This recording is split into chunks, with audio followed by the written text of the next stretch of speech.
aujourd'hui, je vais vous parler d'un exercice de dos spécifique au grand dorsal, grand rond, donc qui s'appelle les stretchers. Ça a été inventé par John Meadows. Et là, on est vraiment sur un exercice à forte tension d'étirement. Comme le nom l'indique, stretch, étirer, n'est-ce pas? Il est assez similaire au tirage vertical à un bras en diagonale que vous connaissez bien, qui est à la mode sur le banc.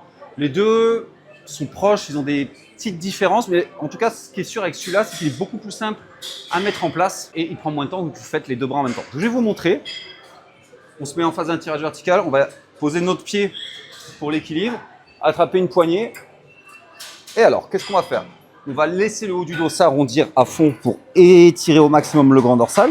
Puis on va effectuer le mouvement inverse, c'est-à-dire on ramène, on finit avec les bras. Donc on arrondit le haut du dos, on le sent s'étirer. Et après on tire, on ramène et même on cambre légèrement le haut du dos pour avoir une contraction maximale. Ce qu'on essaye de faire quand on est ici, c'est pas, on pense à nos mains qui ramènent, qui tirent. Non, non, non, c'est pas nos bras.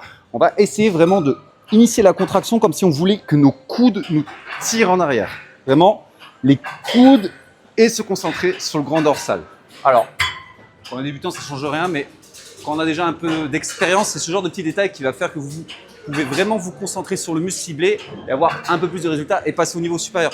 Donc ça, on fait des séries 8, 10, 12 à tout péter. Gardez ça plutôt en fin de séance, vraiment pour bénéficier de l'étirement en toute sécurité sans vous blesser. Essayez ça dans votre prochaine séance d'eau et vous m'en direz des nouvelles.